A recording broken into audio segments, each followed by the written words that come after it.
basiribanza igitambo, basiribanza igicaniro, bakuyeho agakeka bashyiraho intebe z'ibyubahiro, bakuyeho ibitabo by'indirimbo, haleluya. Bamaze gukora ibitabo by'indirimbo za zindi baririmbaga zahimbwe n'abantu bari mu mwuka, batuzaniriza umunota umwe, batera igitero kimwe, tukagisubiramo tukakimaramo amasaha 3, cyaririmbwe n'umuntu utari mu mwuka wishakira amafaranga. Nusambana na James, ugasambana na Yohana, ugasambana na Nikora, ugasambana, uzamenya guteye indarinde. Gusenga everyday, gusenga buri munsi. Nusenga uzanesha, nunanigwa gusenga uzaneshwa. Senga. Reka ngusuhuze inshuti ya gusenga everyday, nizere kura amahoro.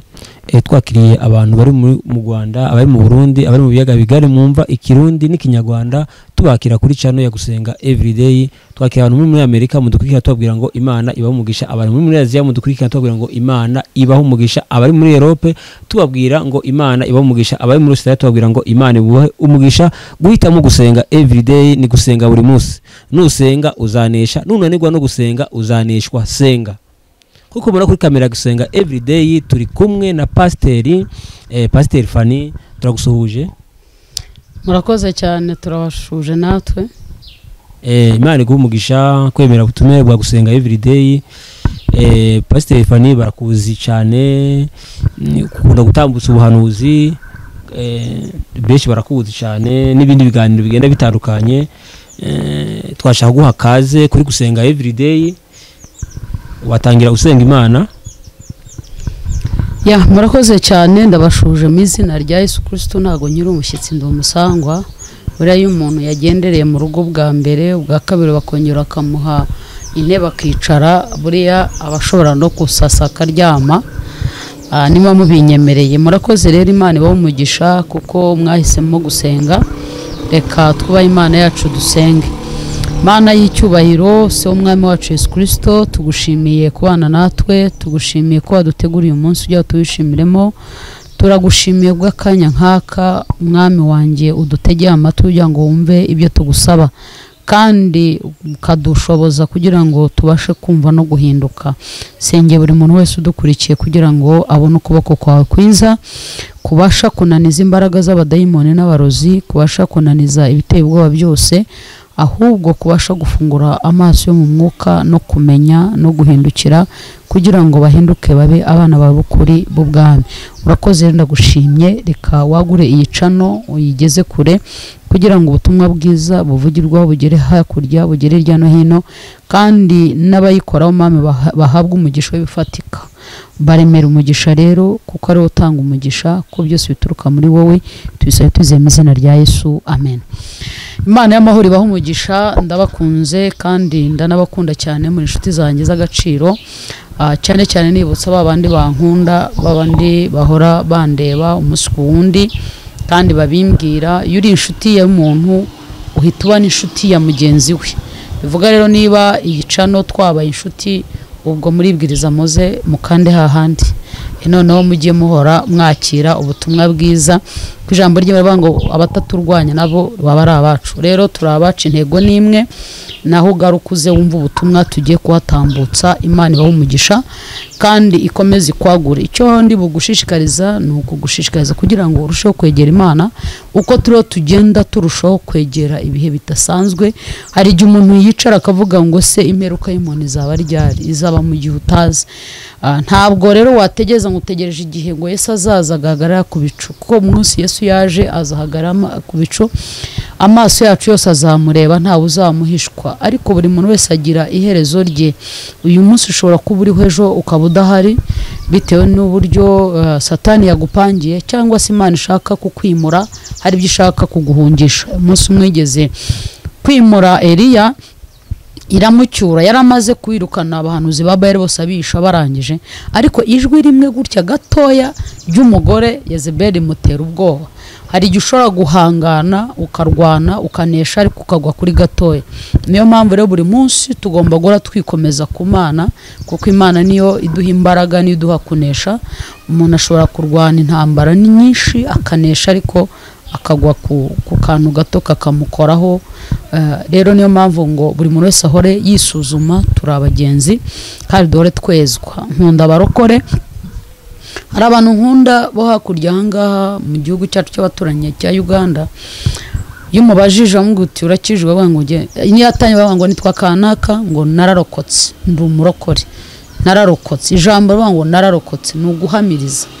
Iyo ubwawe utazi ko warokotse nta nubwo uri n'umurokore. Buriya twebwe ku bantu dushobora gukekeranya tukanibeshya, kuko hari ibintu tujya twitiranya, kuko tubona umuntu ari ingeso nziza tukaba tuzi yuko akijijwe kandi adakijijwe. Ko ngeso nziza uzikomora mu muco w'iwanyu, zikomora kuko uteye, ariko agakiza ni ukwakira Yesu Umwami n'Umukiza w'ubugingo bwawe, ukizera, ukavuka ubwa kabiri, mukabyarwa n'amazi n'amaraso, ukaba icyaremwe gishya. Kandi icyo gihe wera imbuto nyinshi. Uvuga ngo wibaga ntiyongera kwiba, wasambanaga ntiyongera gusambana, wacaga imanza ntago njya guca imanza, ahubwo tuba abantu bashya muri Kristo Yesu, ku buryo abaturebaga babona bakabona imbuto nziza zitweraho, bakaba arizo baza bakurikiye. Rero iyo wakijijwe uhindura benshi, hari abantu bahinduka uko wakijijwe. Niba warakijijwe ntuhindure uwo mwasambanye, ntago urakizwa. Niba warakijijwe ntuhindure ukimuka, ntuhindure ba bandi wa wari utuye, ntago urakizwa. Abaduhamiriza ko dukijwe niba abandi twabayemo. Rero iyo umuntu ahagaze avuga ngo ndi umurokore, nuko uba wihamirije, nta muntu uzaguhamiriza usibye wowe. Hari uko wiyizi, hari nuko Imana ikuze, nuko abantu bakuze.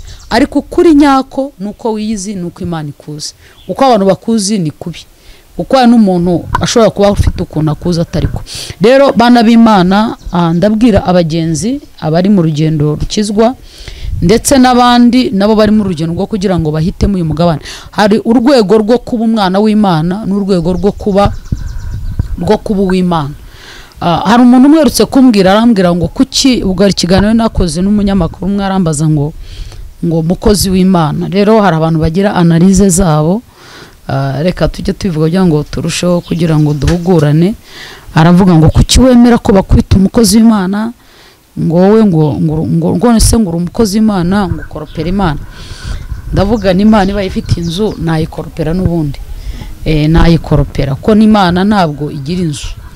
Arimo kuki se wemera kuba umukozi w'Imana, ngo uri umukozi, ngo umukozi ngo bamushyira akamukuraho. Ni Yesu, ndi umukozi w'Imana ko ishatse yankuraho, kuko iyo yampamagaye, iyo ntakoreye boss ngo mukorere uko nkurikije ibyo yampaye, kondisiyo yampaye kungenderamo, kuko niba ndi umukozi w'Imana ufite kondisiyo zimbwira ngo ibi n'ibi n'ibi. Umukozi w'Imana agomba kwitwara gutya, ufite kondisiyo. Ariko nanone nkagira n'identite y'umwana w'Imana, ngo yango wagombye kwitwa umwana w'Imana. Ndabwira n'umwana w'Imana ni identite, ariko ku mukozi w'Imana ni akazi, ni akazi nkora, ni ikarita y'akazi, kuko nshobora kuva ku bukozi bw'Imana nkaba umwana w'Imana, nkaba umwana w'Imana. Rero ari ukuntu twigishwa inyigisho za analize ziri aho, nkazaza uravuze ngo nuko Petero na Sira babyara Timote.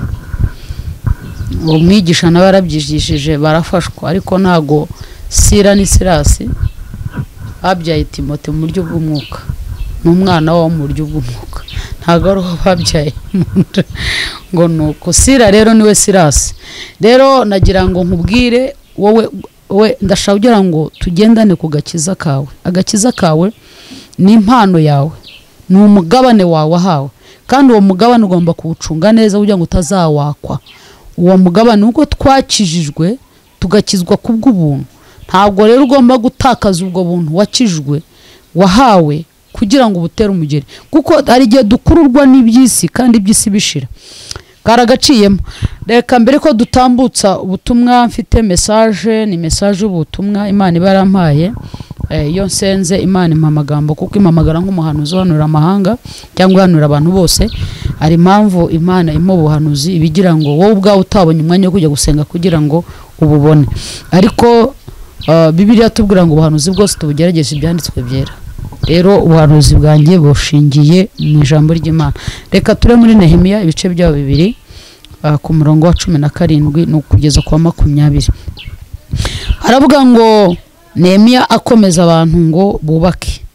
Mpera ko ndababwira ntimureba ko tumeze nabi, ko i Yerusalemu habaye amatongo n'amarembo yaho akaba yarahiye. Nimuze twubake inkike y'i Yerusalemu, tutagumya kuba igitutsi. Mbabwira ukuboko kw'Imana yanjye uburyo kwangiriye neza, mbabwira n'amagambo umwami yambwiye. Baravuga bati nimuhaguruke twubake, kuko twubake. Nuko biyungamo bagira imbaraga zo gukora uwo murimo mwiza. Ariko Sanibalati w'umuhoroni na Tobiya umugaragu w'umwamoni na Geshemu w'umwarabu babyumvise baraduseka, badushinyagurira, baratugaya bati ibyo mukora ibyo ni ibiki? Murashaka kugomera umwami? Maze ndabasubiza nti Imana nyir'ijuru niyo izatubashisha, nicyo kizatuma twebwe abagaragu bayo duhaguruka tukubaka. Ariko mwebwe nta mugabane, nta buryo, nta n'urwibutso mufite muri Yerusalemu. Amen. Yesu ashimwe cyane. Amen. Aya ni amagambo umugaragu w'Imana bita Nehemiya yabwiraga abari bariho bamufasha kubaka. Uyu Nehemiya yari afite umwanya mwiza, yarabayeho neza, yarakoraga, ariko yahoraga afite ashaka kumenya amakuru y'iwabo. Aravuga mbese iwacu haracyabaho? Ese haracyaba igicaniro cy'amasengesho? Ese baracyasenga? Ese haracyabaho abatambyi mu nzu y'Imana? Ese haracyabaho aberekwa? Ese haracyabaho? Ese kakarago karacyabaho? Ese ya mikeka ntiyashaje? Ese bya bitabo by'indirimbo biracyariho? Ese bwa buhanuzi ntibwatobwe? Ese abatambyi baracyaba ku gicaniro? Nehemiya yari aho nk'aho uriho uyu munsi, kubera ko uyu munsi iyo dusenga turasenga Imana ikaduha akazi, ikatuzamura, ikagira n'aho itugeza. Ariko biragatsindwa kwibagirwa aho wakuye amasezerano, biragatsindwa kwibagirwa aho waturutse, biragatsindwa kwibagirwa ugatesha agaciro ko hari ahantu wapfukamye ukavana ibyo. Yesu ashimwe cyane. Amen. Nehemiya nguyu ahora akurikira, nubwo yari umuziritsi wa vino, yahumyaga akurikira amakuru, abaza amakuru, ariko amenye ko iwabo abatambyi basohotse mu nzu y'Imana. Niki cyatumye abatambyi basohoka mu nzu y'Imana? Mu nzu y'Imana nta mafu akibayo, mu nzu y'Imana amavuta akibayo, mu nzu y'Imana hari ibintu bitariho, mu nzu y'Imana hari ibyatuyeyo, mu nzu y'Imana hariyo bya Tobiya, mu nzu y'Imana hariho ba Geshemu, mu nzu y'Imana hariyo abangiza umurimo w'Imana gusa. Basiribanza igitambo, basiribanza igicaniro, bakuyeho agakeka bashyiraho intebe z'ibyubahiro, bakuyeho ibitabo by'indirimbo. Haleluya. Bamaze gukora ibitabo by'indirimbo za zindi baririmbaga zahimbwe n'abantu bari mu mwuka, batuzaniriza umunota umwe, batera igitero kimwe, tukakisubiramo, tukakimara amasaha 3, cyaririmbwe n'umuntu utari mu mwuka wishakira amafaranga kubera inyungu zabo, ngo nuko yumvise amakuru. Haleluya. Nje kubabwira amakuru Imana irihimbwira, nje kubabwira agahinda Imana ifite mu bantu bayo, nje kubabwira ibyo Imana intumye kugira ngo wongere wibuke icyampa ukumva, ukamfasha kugira ngo dusenye ba Tobiya, twirukane ba Tobiya. Aravuga ngo mpera ko ndababwira ntimureba ko tumeze nabi, ku Yerusalemu habaye amatongo, abubatsi barananiwe. Haleluya. Abubatsi barananiwe, ibishingo biracyari byinshi, abubatsi barananiwe, ariko abandi ro barabaseka. Satani ariho arasiribanga itorero, Satani arasiribanga umurimo w'Imana, yagukuye kujya mu murimo. Naratangaye aho abantu basenga batari bamacano asenga, bakajya kura bya bintu birirwa bavuga ibintu by'urukozasoni, ngo urashaka ibintu ngo bikumara stress. Stress se niki cyaye kumara usibye umwana w'Imana? Ubwo ko ari ukuyitera. Unywa itabi uzi ngo ugiye kwikiza stress, ryagushiramo ukaba mubi. Unywa inzoga uzi ngo ugiye kwimara stress, ahubwo yagushiramo ukaba mubi, ahubwo ukarushaho kujya kwiba kugira ngo ubone ukuntu. Ujya gusambana kugira ngo wiha amahoro, uwo munezero w'iminota ingahe washira, ukagaruka ukaba wa wundi ubwo ukakuzana ibibazo. Ariko babaga bafata inyambere, barahaguruka ngo ariko babakobanyi bababonye ngo bahita babaca intege bavuga ngo ibyo mukora ni ibiki. Yesu ashimwe cyane. Niki cyaguciye intege? Niki cyagukuye muri korari? Niki cyakubujije gituma utagisenga nibature? Niki cyakubujije gutagide? Ni ibiki? Wikwita kubireba imbere reba ibikureba. Hari ibikureba, hari imbaraga z'abadayimoni zahagurutse kurwanya, ziriho zisenya umurimo w'Imana, zo ziseranya umubiri wawe, zo zisenya wowe, ziguca intege. Hari ibintu Imana imishuriye nje kukubwira byaguca intege, biriho biguca intege, biriho bibabaza abana b'Imana, bibabaza abana, ariko Imana intumye ibantumye kugira ngo mbabwire. Ariko iravuga ngo maze ndabasubiza nti Imana nyir'ijuru n'isi, nyir'ijuru yo izatubashisha. Haleluya.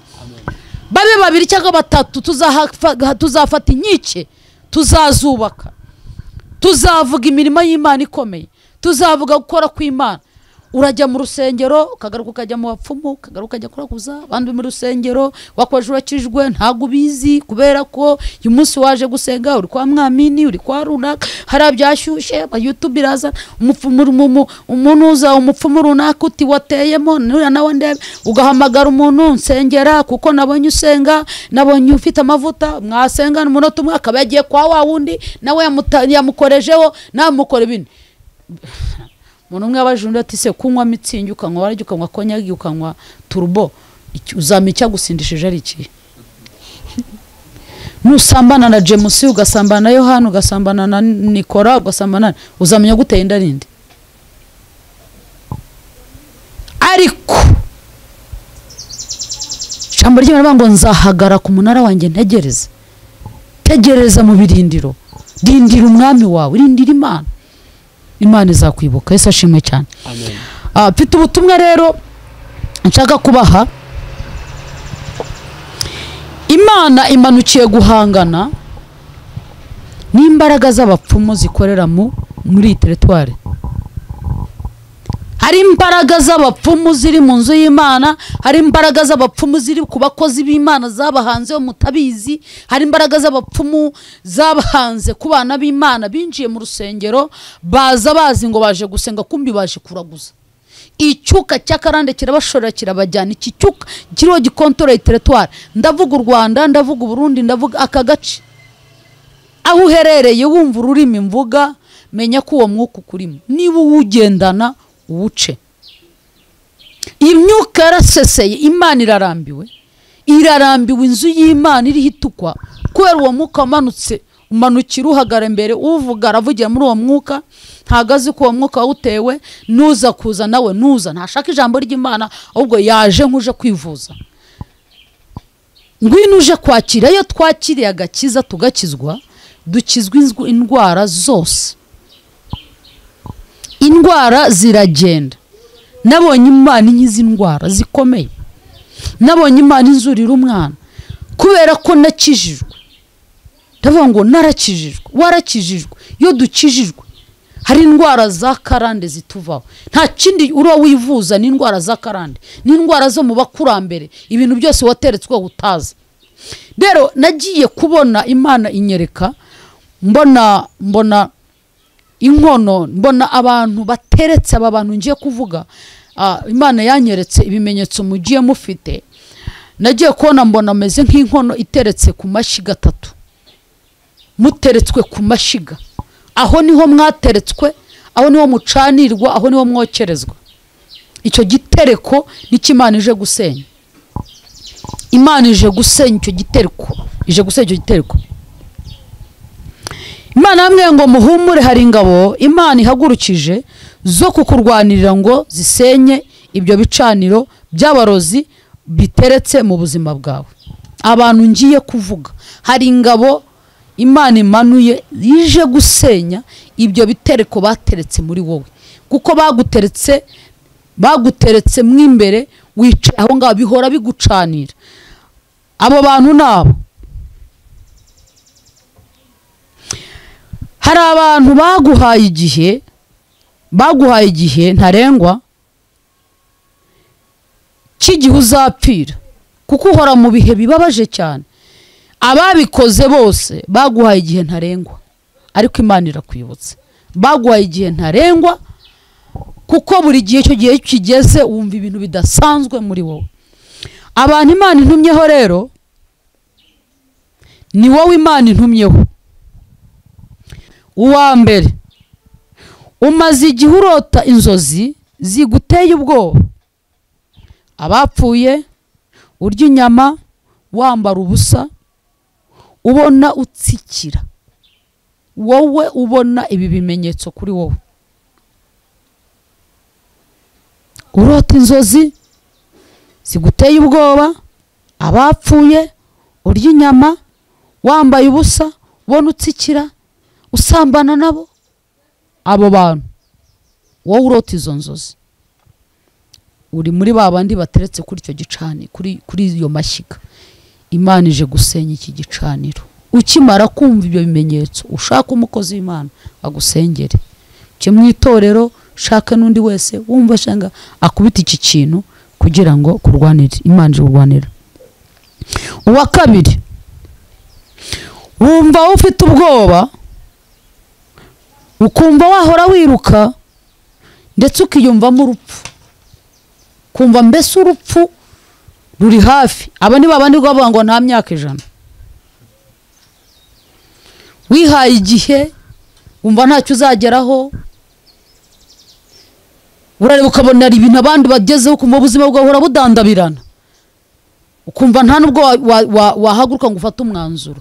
Nawe uteretse kuri iyo gicaniro, ariko Imana intumye ko ikwibutse ihagurukije ingabo zo kuza gukubita ibyo bicaniro biri mu buzima bwawe.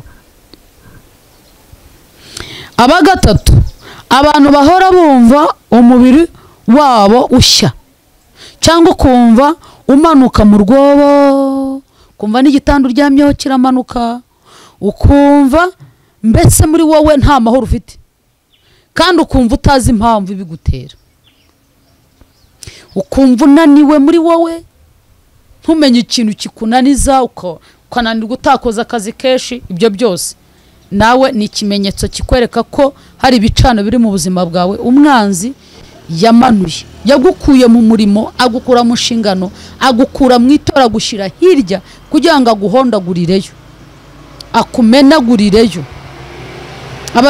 agucanirira, akwicira. Ariko Imana ikuntumyeho. Abantu ba kane, ni abantu bahora barira, ariko amarira barizwa n'abandi. Ugahora urira, ariko amarira akuriza akaba nta marira yaturutse ku bandi.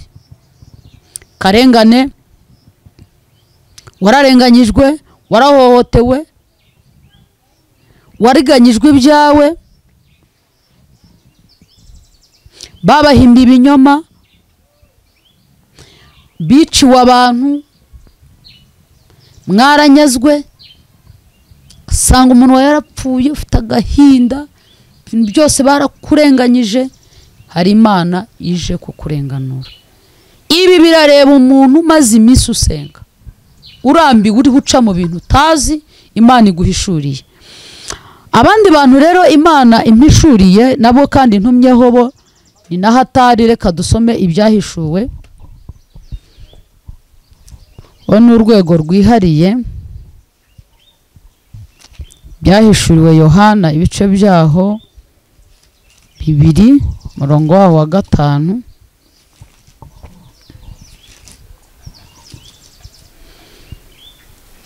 Haleluya, amen. Byahishuriwe Yohana ibice byaho 2 umurongo waho wa 5. Baravuga ngo nuko ibuka aho wavuye ukagwa, wihane, ukore imirimo nk'iya mbere, kuko nutabikora nzaza aho uri, nkure igitereko cy'itabaza cyawe ahacyo nutihana. Kasubiremo uyu murongo. Nuko ibuka aho wavuye ukagwa, wihane, ukore imirimo nk'iya mbere, kuko nutabikora nzaza aho uri, nkure igitereko cy'itabaza cyawe ahacyo nutihana. Aba bantu, hari abantu Imana ije gucisha bugufi no kumanura. Ni abantu Imana yagiriye neza, barangiza bakikubita ku gatuza ko ari bo babikoze. wowe wasenze, wowe wakoraga imirimo myiza, wowe wagenze ubutayu ukamanuka ubundi, wowe wahagaze imbere y'Imana ugakiranuka, ariko uyu munsi urwego ugezeho ibyo wahawe ukaba utagifite gukora imirimo nk'iya mbere, ukaba yagushize akariho atari ikigusanga, icyubahiro yaguhaye cyahindutse inkoni yo gukubita umurimo w'Imana, cyahindutse igitutsi ku bwoko bw'Imana. Icyubahiro wahawe uragikoresha nabi, icyubahiro wahawe uragikoresha mu manyanga, icyubahiro wahawe ntabwo Imana yakwibutse ugihagara imbere y'Imana y'abantu bakeya ukababwiriza ubutumwa bwiza, ukababwira kwihana, ukababwira, ariko uyu munsi urikubita ugatuza ukumva ko nta mwanya ufite wo kwicarana n'umuntu umwe n'iminota 5. Icyubahiro yaguhaye, itaranto yaguhaye, warihinduye yuko hari abantu bamwe ushobora kwakira abandi ntubakire. Hari abantu bataraba urwego rwawe. Imana yambwira ngo ije gukura igitereko kitabaza. Itabaza ni iki? Ni umugisha. Itabaza ni iki? Ni icyubahiro. Itabaza ni iki? Nicyo cyatumye ubu uri uyu munsi utari we. Naho Imana yagukuye, sashimwe, yahinduye amateka yawe ikugira umuntu. Ntigera mbona ndiho sengana n'umuntu numva umuntu arasenze aravuga ngo Mana ndagusabye ngo mpindure umugabo muri umujyi wa Kigali. Yarafite icyo ashatse kuvuga. Ikiranga umugabo nuko arangwa n'icyubahiro, kiranga umugabo nuko abasha kubona ibyo afashishije umuryango we. Uyu munsi yari sengesho wasengaga ariko ryarashubijwe, ariko iryo sengesho ryahindutse. Uwo mugisha wahawe wahindutse wo kuba igitutsi imbere y'Imana. Cyubahiro wahawe nicyo kwirirwa utukisha Imana. Aho umuntu yicaye akavuga ngo aho ujya ngo nkizwe nka runaka nabireka. Ese uriya ni umukozi w'Imana? Barabeshya. Ije kugumanura. Ibuka aho wavuye ukagwa. Ibuka imirimo nk'iya mbere. Ibuka imirimo myiza. Uyu munsi urarya iby'imfubyi, ukarya iby'abapfakazi, urarya iby'umusuhuke, ukarya iby'urembye. Ibyo byose Imana irabireba. Wahawe umwanya, ariko uwo mwanya urakoramo amarorerwa. Imana irambwiye ititaye urwego uhazikazemo, yaba ari kampani runaka, yaba umukuru w'itorero, ibyo ukora byose Imana ikuntumyeho ngo nkubwire. Imana wowe irakwihanangije akubwira ngo ibuka aho wavuye. Ibuka aho wavuye ukagwa. Iri ni ijambo ryo kukubura kugira ngo wongere usubireho. Usubire ku rufatiro wongere ubwiriza ubutumwa bwiza. Jewe nkuzaniye ubutumwa bw'iby'Imana imbwiye, kuko Imana ije kumanura. Hari abantu Imana ije kumanura. Hari ibintu Imana ije guhosha. Imana izanye akayunguruzo ko kuyungurura. Mugiye kubona mubona ibintu bikorwa, mugiye kubona mubona mu matorero hari ibintu bigiye gukora. Hari ubwambure bwari buhishiwe hejuru y'ibinyoma, bwari buhishiwe hejuru y'ibisebe by'imifunzo. Imana igiye gushyira hanze, kuko hari ibintu byayitirira kandi itarimo. Imana intumye kugira ngo Imana ije gutabara aho ufite ibyo bibazo navuze hejuru, kugira ngo Imana igufashe. Ushaka abashumba bagusengera, ushaka abakozi Imana bagusengere, ariko umaramarize kugira ngo ube mu Mana neza, kugira ngo Uwiteka gukiza izo ndwara. Ko Imana yagetse ko bari ibicaniro by'abadayimoni, ni ibicaniro bya karande, ni ibicaniro by'abarozi, ni ibicaniro by'ababagizeho ijambo, ni ibicaniro by'ababatwaye ibyanyu, ni ibicaniro by'abashatse kubahemukira kugira ngo babadindize. Ariko Imana irambwiye ngo irambiwe ako karengane, ije kukurwanira, ije gusenya gicaniro cy'abapfumu cyo gikorera muri iki gihugu. Bicaniro by'abapfumu biriho byangiza itorero, biriho bitsikamira abakozi b'Imana, biriho bitsikamira umurimo w'Imana. Imbaraga z'Imana zakizaga, zakoraga ibitangaza mu itorero bigihari, babyitiriye abapfumu. Imana ije kuvangura umurimo w'Imana ugaragare, abakizwa bakizwe, abakira bakire, ariko batiyitiriye. Imyuka manipulation Imana ije kuyikuraho. Byishushanya n'ibyiyoberanya mu itorero ije kubikuraho. Mubwiriza ubutumwa bwiza, Imana ije kuvangura, ije gukora ku maso. Wowe gukora ku maso umenye ibiguhagaze imbere, umenye wo guhagaze imbere, imenye ijambo ry'Imana. Imana ije kugira ngo isobanure ibyanditswe byera.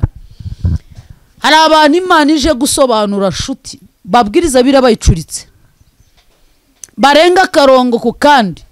Imana irambwiye ngo mbabwire ngo nta jambo na rimwe rizasigara. Imana ije kuvuga kandi igiye kuvugana namwe. Ibi bitangaza bidakorerwa mu ijambo ry'Imana, ibi bitangaza bihora bihabwa umupagani utarumupagani bitabanje kubwiza. Yesu yajyaga yabwiraga umurwayi bazanye ufite ikibazo ngo ibyaha byawe urababariwe, ikora buri bwawe ugende. Yarangiza iyo babariwe ibyaha n'indwara zita zishorerana nabyo, ko hari indwara ziza zishoreranye n'ibyaha, hari indwara ziza zishoreranye n'ibyaha. Imaze n'igihe cyo kugira ngo umenye, wanze wigobotore izi ngoyi, wigobotore ibicaniro, numara kubyigobotora wakira ubugingo buhoraho bugukiza. Iyo uri muri Kristo Yesu hari ibintu bihinduka mu buzima bwawe, ukabicyaremwe gishya mu buryo bw'umwuka. Ariko uyu munsi urashaka iby'umubiri, ntabwo ushaka ubugingo buhoraho. Gutunga iby'isi ntutunge Kristo byakumarira iki? Benshi baro bashase ntabwo bafite umutungo, ariko ukeneye imbaraga z'Imana zikubohora, kandi ubuntu hawe ugiriwe umugisha uko Imana imanutse kugira neza. Bubyutse bugiye kuza wowe uko wasenze nuko washaka, udaturuka iyo ngo muri kabari nguze wiruka ngo Imana yavuze ngo impagurukije marayika, ngo impagurukije ingabo, ngo umvijwe kukurwanira. Ihagurukirije ingabo, uri kubirindiro utegereje, uri wasenga. Imana ibaho umugisha. Reka mbasengere. Data mu izina rya Yesu nsengera abantu bose bisanze muri iki cyiciro. Mwami Imana igira neza, Imana ibohora, Imana ikiza. Ndasenze kugira ngo Uwiteka Imana Nyiringabo bakirishe ijambo ryawe, ubomoze ijambo ryawe, ubahumurisha ijambo ryawe mu izina rya Yesu Kristo. Uwarotaga nabi ntakongere kurota nabi, uwashyaga ntakongere gushya. Ndakubita hasi imbaraga mbi zose, ibicaniro byose ndabisenya, ndabisiribanze mu izina rya Yesu. Ndahosha intambara, ibitero byose biva ku mwanzi byose ndabinanira, ndatwika, ndarimbura, ndasenya imbaraga mbi zose mu izina rya Yesu Kristo. Wa myuka mibi we uturuka mu kirere cy'abapfumu, uturuka mu kirere cy'ubupfumu, uturuka mu kirere cy'amarangamutima, uturuka mu kirere cy'abakoniko, ituruka ikuzimu, igenda iserera, ndakwirukanye mu izina rya Yesu. Ndabohoza igihugu cyanjye, ndabohoza Afurika yacu, ndabohoza umunyarwanda ahari, ndabohoza mwene data ahari, ndabohoza umukristo ahari. Ijambo rya ririhagije, ijambo rya rirakiza mu izina rya Yesu Kristo Nazareti. Ndohereza ijambo rya gukiza, wera wa Isirayeli, babohora, bagobotore, bakure mu bunyage, bakure mu bata bw'ibyaha, bakure mu bibi mu izina rya Yesu Kristo. Ubomoze ijambo rya n'amaraso ya Yesu. Urakoze, ndagushima mu izina rya Yesu. Amen. Urakoze Pasiteri, wasoza utanga adresse cyangwa abantu kuntu bakubona. Abashaka kumbona bankurikire kuri Pastor Fanny Official, aho ngaho niho ntangira ubutumwa bwanje cyangwa se ubutumwa bw'Imana impaye. Imana ibaho umugisha. Kuri Pastor Fanny mukande subscribe, mukore share, mukore comment. Imana ibaho umugisha cyane. Arakoze cyane. Gusenga everyday, gusenga buri munsi. Nusenga uzanesha, nunanigwa gusenga uzaneshwa. Senga.